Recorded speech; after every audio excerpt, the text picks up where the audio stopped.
Um ponto importante dessa fala, da mesma fala no mesmo evento, né? O presidente voltou a afirmar que os militares serão incluídos na reforma da Previdência proposta pelo governo federal.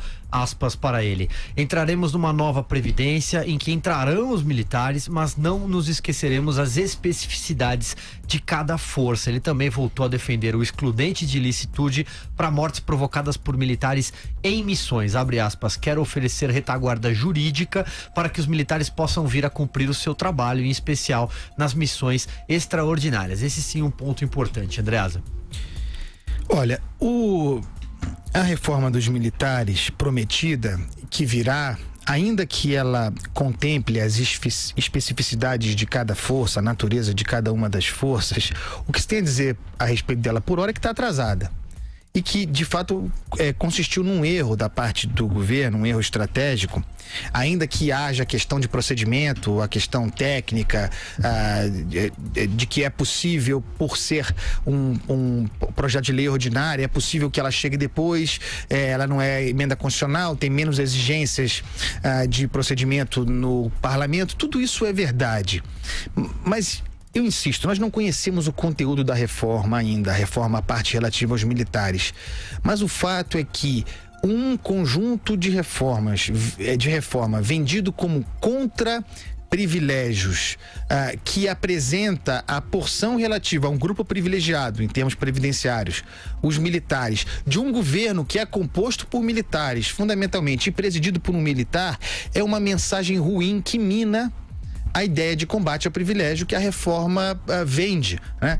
Então, esse atraso, essa demora em apresentar a reforma dos militares dá narrativa, dá texto para os adversários da reforma, aqueles que já estão se organizando contra ela. Então, por que essa demora? Porque, tudo bem, falaram em 30 dias, esse prazo não foi vencido, mas vejam, eu insisto nesse ponto, já falei aqui, que movimento interessante seria da parte do governo em resposta a essa pressão, inclusive em resposta a esses últimos dias muito ruins em termos de comunicação do governo, que interessante seria fazer, veicular, circular, agora apresentar, antecipando essa agenda, a parte relativa aos militares, completando esse processo, dando resposta àqueles líderes parlamentares que estão dizendo, nem um pouco interessados na reforma e no combate aos privilégios, mas que estão dizendo que ela não anda enquanto a parte dos militares não estiver lá. O que deveria nos preocupar nessa altura do campeonato, o que deveria preocupar o presidente da República é o fato de que nessa altura não conhecemos nem projetado aquele que comandará a CCJ. Façam um histórico, façam um estudo sobre as legislaturas anteriores e vejam que em carnavais em que o carnaval caiu, em anos em que o carnaval caiu, por exemplo, em fevereiro, no começo de fevereiro, antes do carnaval, no pior cenário já se tinha um desenho de quem ia comandar a comissão importante como a CCJ, e agora não há nada. E esse atraso é deliberado, esse atraso é uma concertação dos partidos políticos, um sinal de hostilidade à reforma da Previdência. O presidente, quando fala em público, ainda que numa formatura, ainda que num evento de natureza militar, ele é presidente da República, ele fala para todo mundo e tudo que ele fala repercute. O general Heleno não tem que fazer essa relativização. O presidente tem que falar de reforma da Previdência para os militares, englobando todo o espectro de combate ao privilégio. E não falar em especificidade, não dar margem para desgaste. É ruim isso. A reforma da Previdência, isso, desculpe por me estender, isso é uma coisa que vai crescendo. A reforma da Previdência chega à Câmara, ainda nem começou a tramitar e já tem pontos mortos dela. E outros tantos minados. A idade mínima, por exemplo. O projeto de 62 anos das mulheres, o presidente já falou em 60. Você acha que o Congresso vai defender os 62 depois de o presidente ter falado 60? Mais fácil que tente reduzir o dos homens. Para 62, por exemplo, é o que se deve esperar. Alongar o período de transição. Tá mal encaminhado esse troço, minha gente. Tá mal encaminhado esse troço. E é inacreditável, porque essa é a reforma a partir da qual o governo Bolsonaro vai ter funcionalidade para existir. Dinheiro para investir, credibilidade para receber investimentos de fora. E, no entanto, é blá blá blá o tempo todo. Conversa fiada, fala desastrada, para ser negada depois ou revista depois. Não dá Não dá. Que envelhecimento é esse do governo? Diga lá, Joel. Parece que nos temas importantes, muitas vezes, o presidente sempre se manifesta já abrindo a porta do seu recuo, né? Que bom que falou da reforma da Previdência dos militares. Se tem um governo, e olha só, isso é um mérito desse governo, e se tem um governo que pode fazer uma reforma da Previdência que inclua de verdade os militares, é justamente o governo Bolsonaro.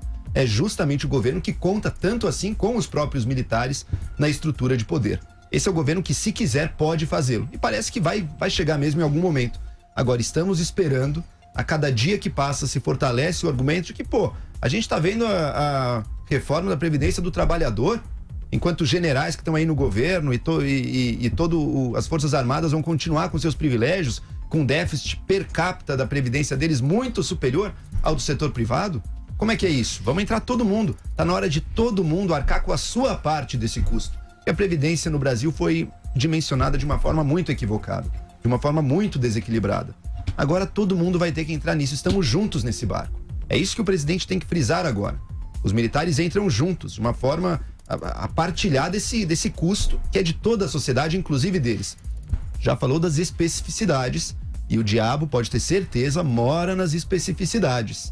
Vamos ver quais serão essas, estamos esperando ainda, era hora de já apresentar, chegar o quanto antes e vamos discutir. E não traga o recuo, o ceder na discussão já na partida, antes mesmo de apresentar o projeto. Não, vamos dizer, olha, os militares vão entrar sim, inclusive o próprio Bolsonaro é um militar da reserva, então os militares vão entrar sim e, como todos os outros cidadãos brasileiros, faremos a nossa parte, carregaremos a nossa parte desse peso aí, porque a sociedade inteira demanda isso, é uma demanda de justiça e, portanto, aguardamos que os militares também entrem nessa. Ô Vera Magalhães, arremata o bloco. Quando o Joel fala que o diabo mora nos detalhes, nas especificidades, nesse caso, é verdade. Porque qual é uma das reivindicações primordiais dos militares quanto à reforma deles da Previdência? É que eles, ao se aposentarem, recebam 100% do valor máximo da carreira, do vencimento máximo da carreira. E isso é algo que os especialistas em Previdência dizem que não existe, não tem paralelo em lugar nenhum do mundo que praticou reformas da Previdência. Você fazer com que o militar possa se aposentar antes, isso eles até admitem, pela, aí sim, especificidade da carreira, mas que isso seja pela integralidade dos vencimentos. Não é. E isso é um fator de impasse na proposta. É uma das razões pelas quais a proposta não chega ao Congresso. Outra razão é que os militares querem atrelar o envio do projeto da Previdência a um reajuste dos seus soldos, dos seus vencimentos. Eles dizem que não tem reajuste há muito tempo, há muitos anos.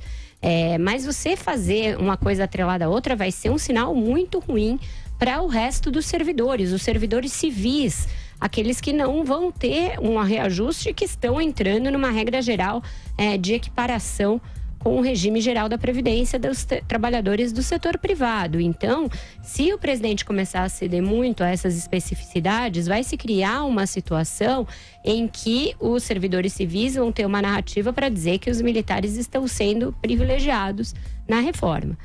Isso é uma narrativa fácil de encaixar, justamente pelo fato de que o presidente a toda hora tece loas e faz mesuras aos militares. Tem nos militares um esteio importante do seu governo, vários ministros, vários ocupantes em cargos em outros escalões, cargos importantes e centrais.